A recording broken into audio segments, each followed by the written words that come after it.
calls, all of them from my mother and my younger sister. The same two people who had texted me on my birthday telling me they needed space and that I shouldn't contact them again. My sister even hearted the message, like it was something sweet instead of something final. What they didn't realize was that I sign every check in this family. They didn't understand that the Back Bay penthouse they live in, the cars parked downstairs, the credit cards they swipe without thinking, every dollar runs through my authorization. And for the first time in 10 years, I decided to stop signing. But only if stories like this genuinely resonate with you. And now let me take you back to how this all began. Growing up, I was the invisible daughter, not in some dramatic, headline-worthy way. I wasn't mistreated in obvious ways. I wasn't locked away or deprived of anything essential. It was quieter than that. My mother simply overlooked me. Every time I walked into a room, her eyes searched for my younger sister Lillian first. Conversations always circled back to Lillian's plans, Lillian's feelings, Lillian's future. I learned early that my role wasn't to be celebrated. It was to solve problems, to keep things steady, to fix whatever needed fixing. When my father, Alexander Thornton, passed away 10 years ago, I was 24 and fresh out of Boston University's business program. Thornton Capital Group, the company he built from nothing, was drowning in debt. Loans were overdue, projects were stalled, investors were losing patience. My mother had no idea how to manage it. Lillian was 19 and far more interested in boutiques than balance sheets, so I stepped in. I renegotiated financing agreements, reworked contracts, took meetings no one else wanted. I worked 60-hour weeks, sometimes more, until Thornton Capital Group wasn't barely surviving anymore. It was expanding. Today, I'm the CFO. On paper, that sounds impressive. In reality, it means I transfer $8,500 into my mother's account every month. Another $3,800 to Lillian. I cover the $12,500 monthly rent for the Back Bay penthouse, the car leases, the vacations, the spa appointments, the emergency expenses that somehow appear every quarter. In 10 years, it added up to over $3 million, and not once did anyone say thank you. The only time my mother calls is when something is late. Last month, a transfer was delayed by 2 days because I was finalizing an $82 million waterfront development deal. She didn't ask how negotiations went. She didn't ask if I was exhausted. She asked why the money hadn't arrived yet. "Your sister needs it for her trip," she said. No hello, no how are you. The last time anyone in my family truly acknowledged my birthday, I was 12. Dad baked me a chocolate cake with too much frosting and wrote in crooked letters, "Happy birthday, my little CEO." That was 22 years ago. He's been gone for 10 of them. And every year since, my birthday has passed like any other Tuesday. At least, that's what I thought would happen this year. 3 weeks before my birthday, I discovered something that should have been impossible. It happened by accident. Lillian forwarded a message into our family group chat. Except, we don't have a family group chat. At least, I didn't think we did. It turns out there was another one. A private thread between my mother and Lillian, a space where I didn't exist. The forwarded message was short. "Let's discuss the shares at Saturday's meeting. Jay, wear something nice." I stared at my phone. Shares? What meeting? My thumb moved slowly across the screen as I opened the screenshots Lillian had accidentally included. There weren't just 1 or 2 messages. There were dozens. Conversations I was never meant to see. Penelope, we should consider selling some company shares. Lillian, Esme won't like that. Penelope, Esme doesn't need to know yet. She just handles the paperwork. My chest tightened. Lillian, she acts like she runs everything. It's annoying. Penelope, don't worry about her. She's always been difficult. No people skills. That's why she hides behind spreadsheets. Lillian, true, lol. She wouldn't understand real business strategy anyway. Penelope, you're the one with the real instincts, sweetheart. Just like your grandmother. I set my phone down. My hands were shaking. For 10 years, I had rebuilt Thornton Capital Group from the ground up. I sacrificed weekends, relationships, any version of a normal life. I carried debt negotiations on my shoulders while everyone else slept. And to them, I was the difficult daughter who handled paperwork. But what truly broke something inside me wasn't the insults. It was the date. The meeting to discuss selling shares of my father's company, the company he trusted me to protect, was scheduled for March 15th. My birthday. They were planning to make decisions about my father's legacy on the one day that should have mattered to me, without inviting me, without even remembering why that date meant anything. That's when I started paying attention. That night, I couldn't sleep. I sat at my kitchen table with a calculator and 10 years of bank statements spread in front of me. Numbers don't lie. They don't soften the truth. They don't make excuses. They just add up. Monthly transfers to my mother. $8,500 times 120 months equals $1,020,000. Monthly transfers to Lillian. $3,800 times 120 months equals $456,000. Penthouse rent in Back Bay. $12,500 times 120 equals $1,500,000. Car leases, credit card balances, vacations, emergency loans that were never repaid. At least another $300,000. In 10 years, I had poured over $3 million into this family. And in return, I couldn't remember the last time my mother asked how I was doing, or the last time Lillian called just to hear my voice. Every interaction was transactional.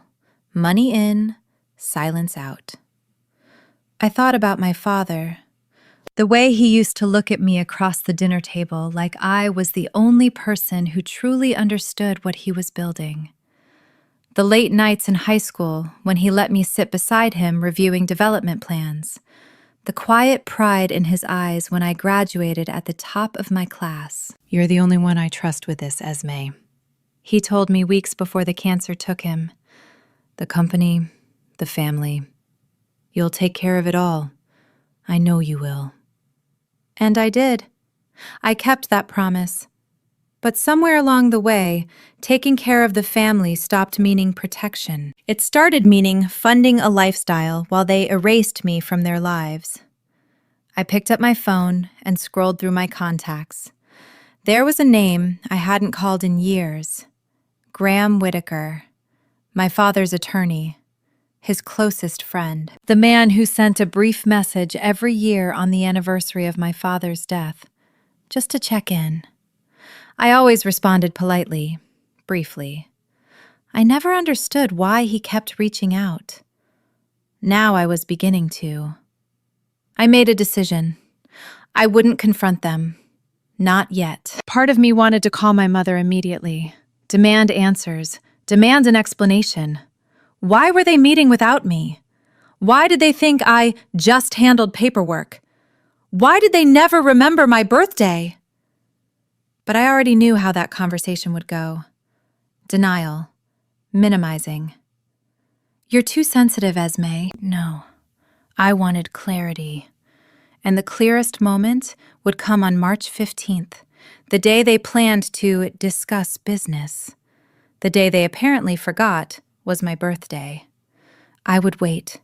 I would watch. I would see exactly how they behaved when they had no reason to pretend. In the meantime, I called Graham. He answered on the second ring, almost like he'd been expecting it. Esme? His voice was steady, warm. It's been a while. I know. I said quietly. I'm sorry. Don't apologize. I've always understood. There was a pause. Are you calling about the letter? I froze. What letter? Silence stretched between us. Your father left something for you, Graham said carefully. Instructions were to give it to you when you were ready. I've been waiting 10 years for this call. My heart began to pound. Ready for what? He never explained in detail, only that you'd know. And I would know. Another pause. I think you might be ready now, he said gently. Am I wrong? I thought about the screenshots, the private group chat, the meeting scheduled on my birthday. No, I whispered. You're not wrong. I'll bring it to you, he said, but only if you ask. This has to be your choice. After we hung up, my hands were trembling again, but not from anger this time, from something that felt dangerously close to hope. March 15th arrived like any other Tuesday. I woke up at 6, made coffee, answered emails from the Prudential Tower office. The sunlight streamed into my apartment exactly the way it always did. 34 years old. At noon, I picked up my phone. My thumb hovered over the family group chat, the one I was actually included in, the one that hadn't had a real conversation in weeks. I typed a single sentence. Today's my birthday. Did anyone remember? I hit send. Then I placed my phone face down on my desk. I forced myself back into work. A contract needed revisions, quarterly projections were due, numbers demanded attention. Minutes crawled by. 1 hour. 2. 3. At 3:47 p.m., my phone buzzed. My mother's name lit up the screen, and for a split second, my heart leapt. For a second, I let myself believe I had been wrong. Maybe she remembered after all. Maybe there would be a simple apology, a rushed, "Happy birthday, sweetheart." I opened the message. We need space from you. Please don't reach out anymore. I read it once, twice, 3 times. The words didn't rearrange themselves into something kinder. Then another notification appeared. Lillian liked the message. My own sister had hearted our mother, telling me to disappear from their lives. On my birthday. I sat very still. The afternoon light shifted slowly across my desk. Somewhere outside, a car horn sounded. People laughed on the sidewalk below. Life moved forward, completely indifferent to the fact that 11 words had just erased me from my own family. I don't know how long I sat there. Eventually, habit took over. I opened Instagram. Lillian's account was public. She'd never felt the need to add me. Her latest story filled my screen. Champagne flutes clinking, soft pink and gold decorations, a banner in the background. I zoomed in. Happy birthday. The timestamp said it had been posted 30 minutes ago. My hands stopped shaking. They were perfectly steady now. I tapped through the stories slowly.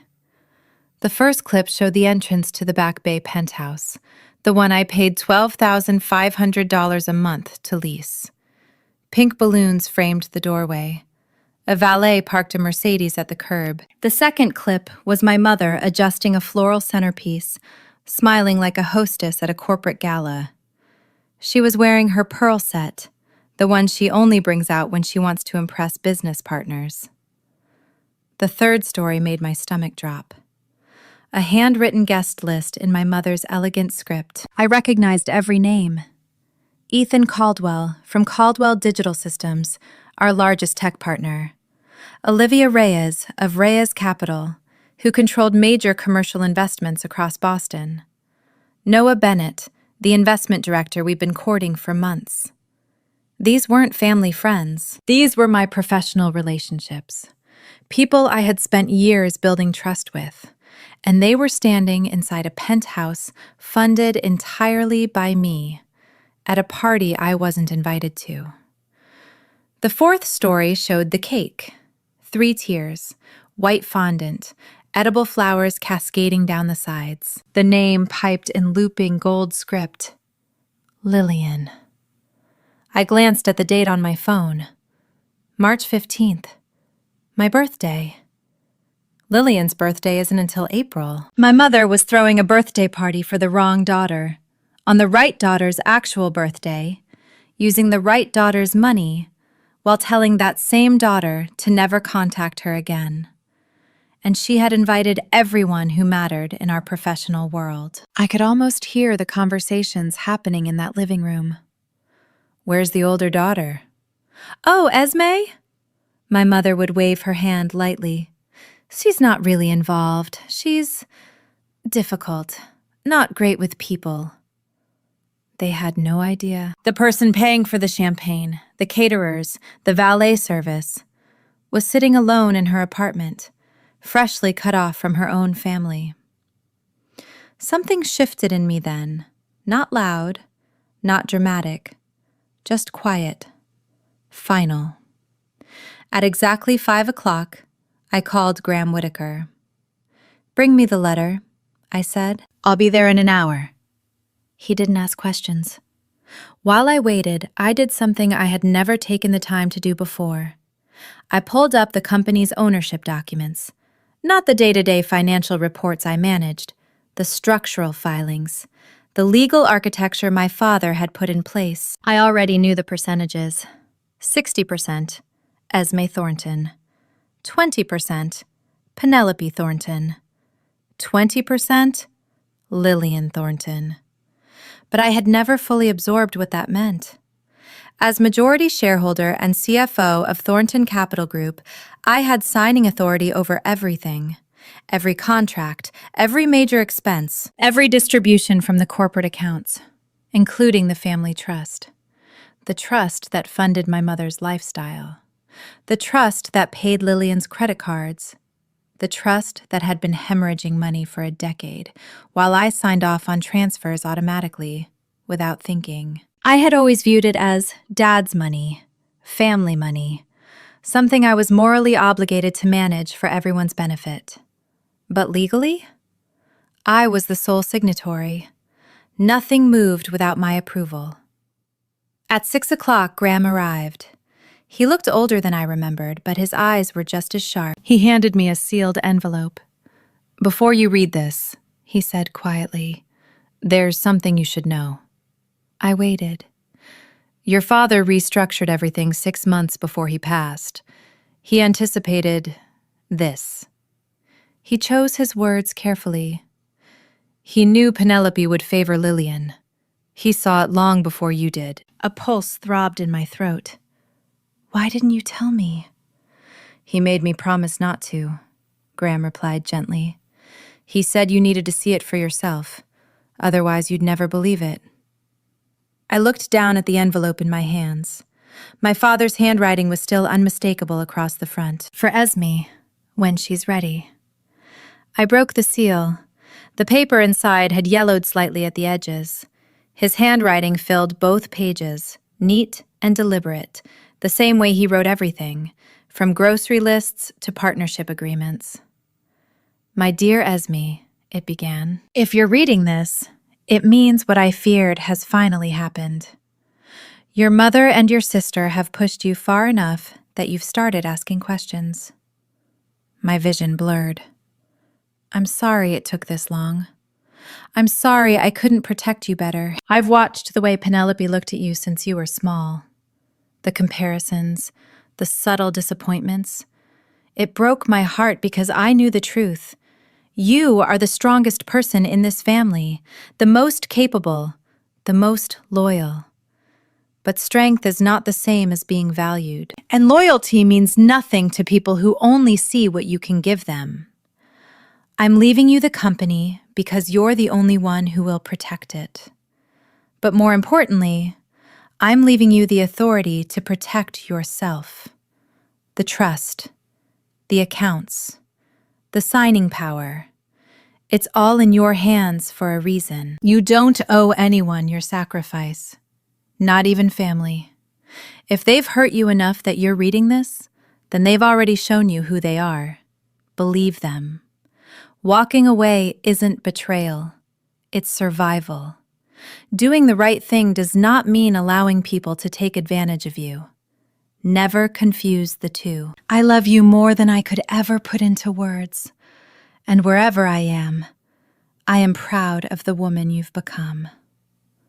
Dad. I don't remember when I started crying. The tears came quietly, steady, not dramatic, just inevitable. My father had known. All those years ago, he saw exactly how this would unfold. And instead of confronting it head-on, he did something smarter. He built me an exit, brick by brick, structure by structure, waiting for the day I would finally need it.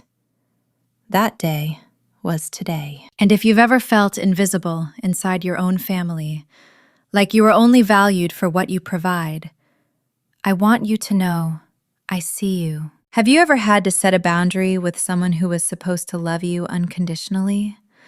I'd really like to know I'm not the only one who's had to learn that lesson the hard way. And if you're finding something meaningful here, subscribing truly does help stories like this reach the people who need them.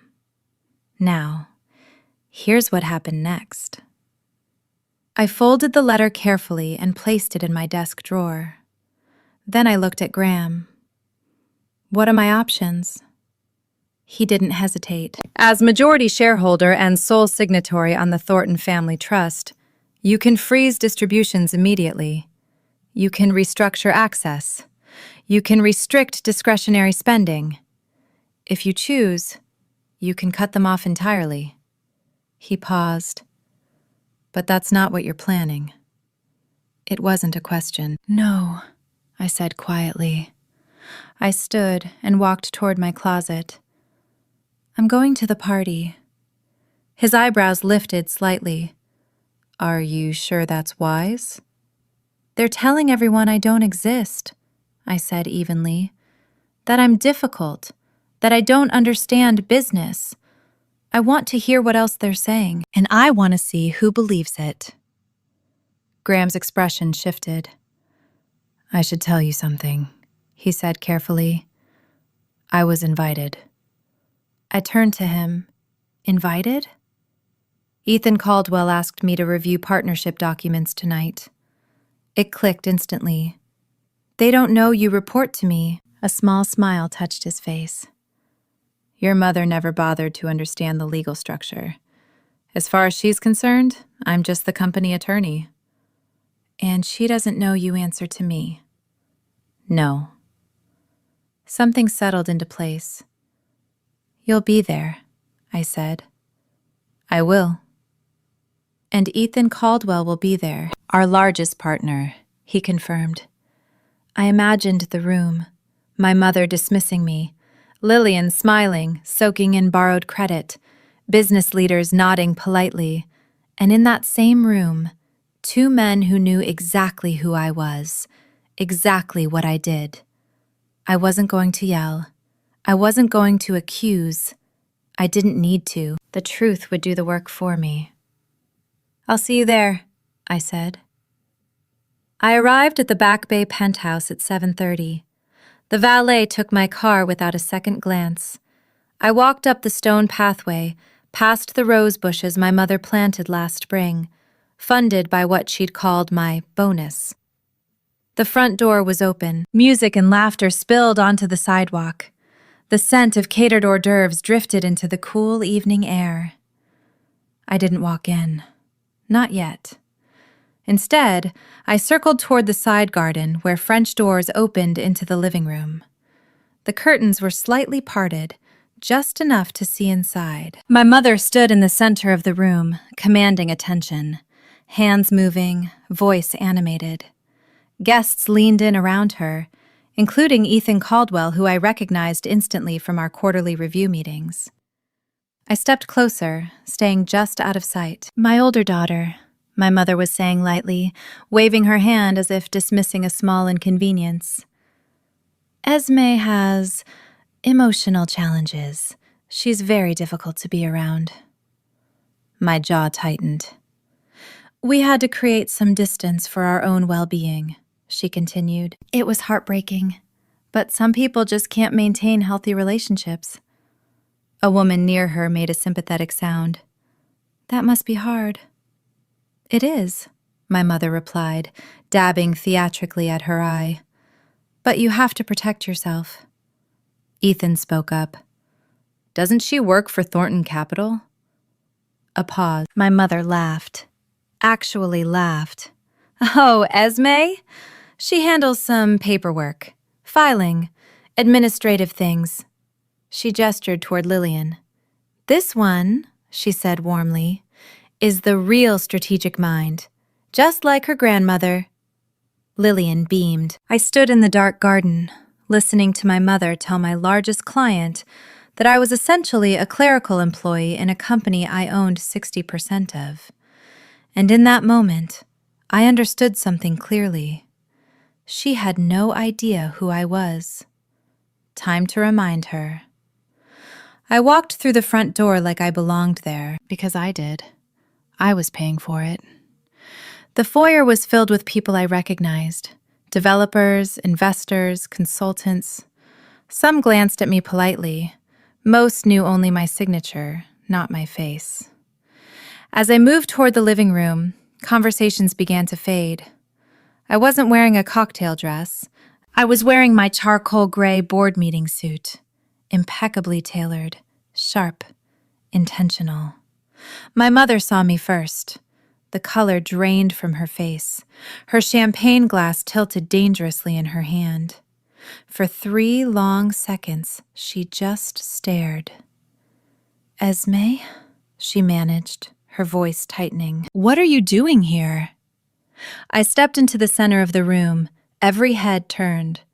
I'm not contacting you, Mom, I said evenly. I'm just here for the birthday party. Lillian pushed her way through the crowd, confusion written all over her face. Your birthday isn't for another month. I smiled. No, Lillian. My birthday is today, March 15th. Yours is April 20th. The room went still. Then came the whispers. I watched my mother's expression shift. Confusion, then recognition, then something dangerously close to fear. You can't just show up here, she said sharply. I told you we need space. And I've respected that, I replied calmly. No calls, no texts. I glanced around the room. But this is my professional network too. I thought I'd stop by and say hello. More murmurs. I saw Ethan Caldwell frown, looking from me to my mother. Wait, he said, cutting through the noise. Esme Thornton, as in... He turned toward my mother. Your daughter is Esme Thornton, our CFO. My mother's mouth opened. Nothing came out. The room went very, very quiet. And it hit me. In all these years, she had never once told anyone what I actually did. Ethan stepped forward, voice measured but firm. Mrs. Thornton, you just said she handles minor paperwork. My mother gripped her champagne glass tightly. Well, I meant... Esme Thornton, Ethan continued, is the Chief Financial Officer of Thornton Capital Group. She has signed every contract between our companies for the past decade. He looked at me briefly, then back at her. She personally stabilized the Harbor Point waterfront redevelopment last year when the financing nearly collapsed. A ripple of gasps moved through the room. I'm sorry, Olivia Reyes said carefully from near the bar. We were told your older daughter wasn't involved in operations. She manages money, Lillian cut in quickly. That's different. That, Ethan said flatly, is exactly what a CFO does. From the edge of the crowd, Graham Whitaker stepped forward. If I may. His tone was calm, professional. I'm here this evening to finalize partnership documents with Caldwell Digital Systems. However, I should clarify something. Every eye turned toward him. As legal counsel for Thornton Capital Group, I can confirm that Esme Thornton holds 60% of the company's shares. A pause. She is the majority owner and sole signatory on all major financial instruments. He let that settle, including the family trust. The silence that followed was suffocating. My mother's face had gone pale. That's not... It's public record, Penelope. Graham said gently but firmly. You would know that if you had reviewed the corporate filings. Lillian grabbed my mother's arm. What does that mean? She whispered urgently. What does sole signatory mean? I looked at both of them, then at the room, filled with investors, developers, executives, all now staring at me with a new understanding. It means, I said evenly, nothing moves without my approval. The whispers exploded. I watched my mother's expression transform again. Confusion giving way to calculation, calculation collapsing into panic. For years, she had built her identity as the matriarch of a powerful real estate family. Now everyone knew the truth. Esme, she said suddenly, her voice softening. Sweetheart, this is all a misunderstanding. That message you sent was very clear, I replied calmly. You asked for space. You told me not to reach out. I didn't mean it like that. And Lillian hearted it. My sister flinched. I thought... You thought what? I asked quietly. Around us, guests pretended not to stare while very obviously staring. My mother shifted tactics. Tears pooled in her eyes. It's been stressful, she said. You know how overwhelmed we've been. We weren't thinking clearly. Well, you were thinking clearly enough to throw Lillian a birthday party 5 weeks early, I said, gesturing toward the decorations. On my actual birthday. More murmurs. Someone near the back audibly gasped. That's not fair, my mother began desperately. The caterers made a scheduling mistake. The banner says, Happy Birthday, Lillian, Love Mom. I nodded toward the cake. The cake says Lillian. This was not a scheduling error. Ethan cleared his throat. I think I should head out, he said. He caught my eye. Esme, I'll call your office tomorrow. We need to discuss next steps. One by one, others began making polite, hurried excuses. Within minutes, the room that had been filled with laughter and champagne clinks was thinning out. I stood there and watched my mother's carefully constructed world unravel in real time. Then, I turned toward the door. Esme, wait! She grabbed my arm. You can't just leave. We need to talk. I gently removed her hand. You asked for space, I said quietly. I'm giving you exactly what you asked for. And then I walked out. I didn't look back. Let me ask you something. If you were standing where I was in that moment, what would you have done? Would you have stayed? Said more? Tried to explain yourself? Or would you have walked away like I did? I genuinely want to know how you would have handled it, because this is where everything starts to unravel. Here's what happened next. I drove home in silence. No music, no podcast, just the steady hum of the engine and the glow of streetlights reflecting off the windshield. I didn't feel triumphant. I didn't feel vengeful.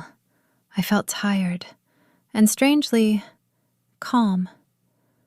When I got home, I poured myself a glass of water and sat at my desk. There was work to do. First, I called the bank. The Thornton Family Trust included a standard review clause. Any authorized signatory could request a temporary freeze pending evaluation. I exercised that right. How long will the review take? The account manager asked carefully. As long as necessary, I replied. Please process the hold immediately. Next, I emailed Graham. Subject line, action items. Review all financial access for Penelope and Lillian Thornton. Audit distributions over the last 12 months. Prepare documentation for a formal restructuring of trust disbursements. Nothing illegal, nothing vindictive, just boundaries. Finally, I opened my phone settings. I blocked my mother's number, then Lillian's, then the family group chat. They had asked me not to contact them. I was simply making sure I couldn't. I placed my phone on the nightstand and lay down. For the first time in years, I didn't check email before closing my eyes. I didn't wonder who needed something from me. The ceiling was dark. The apartment was still. I thought about my father's words. Walking away isn't betrayal, it's survival. I wasn't walking away from my family. I was walking away from the version of myself that allowed people to treat me like an ATM with a heartbeat. That night, for the first time in 10 years, I slept straight through. No buzzing phone, no urgent transfer, no crisis, just silence. It was the best birthday gift I'd ever given myself. I woke up at 7 to sunlight filtering through the blinds and birds somewhere outside my window. For a long moment, I just lay there. No anxiety, no dread. My body had almost forgotten what it felt like to wake up without tension. Then I remembered. My phone was still blocked. Curious, I unblocked the numbers. 99 missed calls. The counter had maxed out. 47 voicemails. I scrolled slowly through the call log. My mother, Lillian, unknown numbers, likely friends' phones once they realized they couldn't reach me. The voicemails started irritated, then anxious, then desperate. 8:47 p.m. Esme, this is ridiculous. Call me back immediately. My mother's voice was clipped and sharp. 10:15 p.m. The credit card isn't working. What did you do? Lillian's voice was high and frantic. 11:30 p.m. Whatever point you're trying to make, you've made it. Now fix this. My mother again, confidence slipping. 2 a.m. Please, please call us. We need to talk. Lillian was crying. 6:15 a.m. Esme, the bank says the trust is frozen. They won't give us details. My mother's voice cracked. Please, sweetheart. I set the phone down. My email inbox was worse. All caps from Lillian.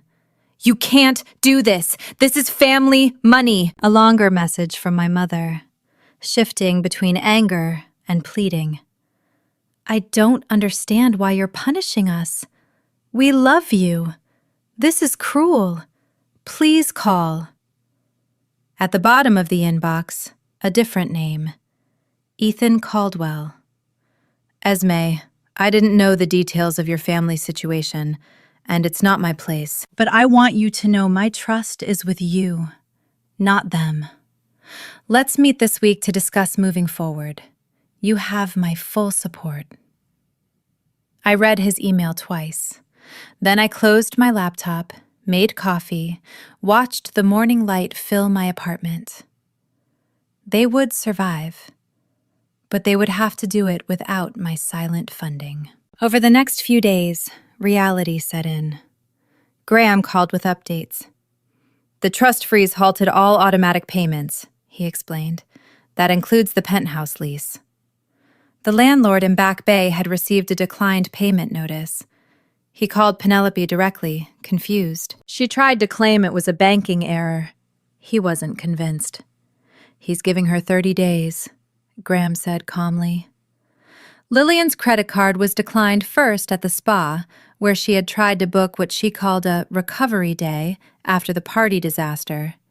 Then at her favorite restaurant, then at a gas station. Her car lease payment bounced. The dealership sent a formal notice. They're starting to realize, Graham said quietly over the phone, that everything they have flows through your signature. I didn't feel satisfaction hearing that. No triumph, just a strange, hollow calm. What about the business partners? I asked. The ones who were there that night.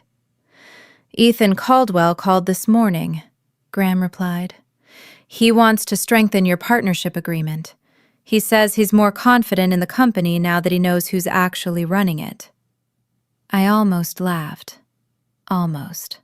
And Olivia Reyes sent flowers to your office, he continued, with a note apologizing for believing Penelope's version of events. She's requesting a meeting to discuss expanding her investment. I let that sink in. For years, my mother had quietly told people I was insignificant. In one evening, the truth dismantled the entire illusion. Graham, I said finally, I don't want to ruin them. I just want to stop being used. I know, he said gently. Your father knew that too. That's why he structured things the way he did. You have the power to protect yourself without destroying anyone. Then let's find something sustainable, I said. Something fair. I'll draft options. Fair. That was all I had ever wanted. 4 days after the party, my mother showed up at my office. My assistant's voice buzzed through the intercom, barely hiding her alarm. Miss Thornton, there's a woman in reception. She says she's your mother. She's very upset. I closed my laptop. I'll handle it. I walked out to the lobby myself. Penelope was standing at the reception desk, makeup smudged, her designer blouse wrinkled as if she hadn't slept properly in days. Where is my daughter? She was demanding. I need to see my daughter, right now. My assistant looked visibly relieved when she saw me. Miss Thornton, it's fine, Rachel, I said calmly. I've got this. My mother turned around. For a brief second, something like hope flickered across her face. Esme, thank God. We need to talk. This has all been a terrible— Not here, I interrupted quietly. This is my workplace. Then come outside, she insisted. Come home, please. We're family. You told me not to contact you. I didn't mean it! Her voice rose, echoing through the lobby. Heads turned. You know I didn't mean it! We were stressed. Lillian was pressuring me. Lillian pressured you to forget my birthday? I asked softly. She pressured you to throw her a party on my birthday? She pressured you to tell our partners I handle minor paperwork? My mother's mouth opened and closed. If you'd like to speak with me, I said evenly, you can schedule an appointment through my assistant, like anyone else. I'm your mother. I looked at her, really looked at her. The desperation, the fear. 10 years ago, I would have rushed to fix this. I would have apologized just to restore peace. I would have moved money, signed documents, made the discomfort disappear. Not anymore. I know you are, I said quietly, but I'm also a person, and people deserve basic respect. I turned and walked back toward my office. She didn't follow. Lillian's world unraveled faster. I heard about it through mutual acquaintances first, then through increasingly frantic LinkedIn messages, since my personal number remained blocked. The European vacation she had booked was canceled after her card was declined at the travel agency. Friends began asking questions.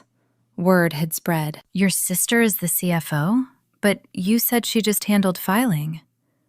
Her boyfriend, Tyler, a personal trainer who had never held a job longer than 6 months, packed his bags once he realized the credit card lifestyle had evaporated. I thought you had family money, he reportedly said on his way out. This isn't what I signed up for. A week after the party, I received a message from Lillian on LinkedIn. Esme, I know we haven't always been close, but I'm really struggling right now. I didn't understand how everything worked. I didn't know you were so important to the company. Can we talk? I'm sorry for everything. I just need help. I read it 3 times. I didn't know you were so important. Not, I'm sorry for hurting you. Not, I'm sorry for dismissing you. Not, I'm sorry for treating you like you didn't matter. Just, I didn't realize you were important. She still didn't understand. She wasn't apologizing for the years of condescension, or the heart she placed on the message telling me to disappear. She was apologizing because the money stopped. She wasn't sorry for what she'd done. She was sorry the money had stopped. I started typing a response. Deleted it. Typed another. Deleted that one too. Finally, I wrote, I appreciate you reaching out. When you're ready to have a real conversation about our relationship, not about money, let me know. I never heard back, and that truth hurt more than I expected. My sister didn't miss me. She missed my wallet. 2 weeks after my birthday, I sent a formal letter. I asked Graham to deliver it in person to the Back Bay penthouse. Something this important didn't belong in an email. It read, Dear Mom and Lillian, I am not cutting you off, but I am no longer participating in a relationship that functions only when I give and you take. If you want to be part of my life, I am open to that. But it must be built on mutual respect, not on financial dependency. Effective immediately, the Thornton Family Trust will be restructured. You will each receive a fixed monthly allowance, $3,200 for Mom, $1,700 for Lillian. This amount is sufficient for a comfortable, modest lifestyle. It is not designed to fund luxury. The allowance is not conditional on our relationship. You will receive it whether we speak or not. However, it is also non-negotiable. This is what the trust can sustain without depleting its principal. If you want more, you will need to earn it. Lillian, you are 29. It's time to build your own career. Mom, this allowance will cover a smaller apartment and essential living expenses. The penthouse lease will not be renewed. I understand this is not what you hoped to hear, but I have spent 10 years giving everything I had to a family that treated me as if I were invisible. That ends now. I love you both, but love does not mean accepting disrespect, and it does not mean financing people who only value me in dollar amounts.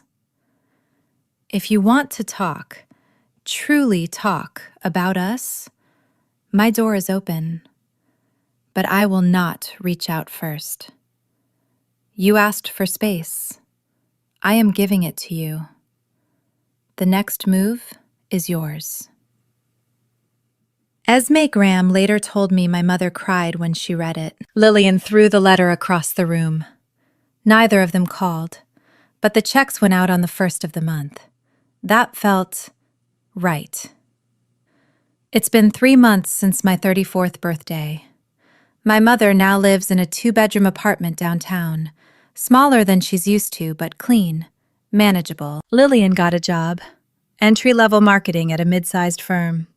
I'm told she complains constantly, but she shows up every day. That's something. We haven't really spoken. A few awkward texts, a holiday card from my mother that arrived at Easter but wished me a happy Valentine's Day. She got the date wrong, but at least she tried. I don't know if we'll ever have the kind of relationship where they call just to hear my voice, where my birthday is remembered without prompting. And I've made peace with that. For 34 years, I believed that if I just gave more, worked harder, proved my usefulness, they would finally see me, finally love me the way I needed to be loved. My father understood something I didn't. Some people will never see you, no matter how brightly you shine. And if you stay in that darkness long enough, it starts to dim you. Walking away wasn't revenge. It wasn't punishment. It was permission. Permission to stop shrinking myself. Permission to stop apologizing for taking up space. Permission to finally put my own oxygen mask on first. Last week, I celebrated my half-birthday. Just me, a slice of cake, a glass of wine on my balcony overlooking the city lights. No calls, no flowers. And I wasn't sad, because for the first time in my life, I understood that my worth isn't measured by who remembers me. If there's one thing I hope you take away from this story, it's this. Being the strong one doesn't mean being the silent one. For years, I thought love meant endurance. I thought loyalty meant sacrifice. I believed that if I just kept giving, more time, more money, more understanding, eventually I would be seen. Eventually I would be chosen. But love that only shows up when you're useful isn't love. It's convenience. And the hardest lesson I had to learn was that protecting your peace is not selfish. It's necessary. Setting boundaries doesn't make you cruel. It makes you clear. And walking away from a dynamic that diminishes you isn't betrayal. It's self-respect. You can love your family and still refuse to be mistreated. You can care deeply and still say, "This stops here." And sometimes, the most powerful thing you'll ever do is sign your own name. Not on a check, not on a contract, but on a decision to finally choose yourself. If this story resonated with you, tell me, have you ever had to set a boundary with someone you love? What happened when you did? Drop experience might be exactly what someone else needs to hear tonight. And if you want more stories about strength, boundaries, and reclaiming your worth, thank you for being here.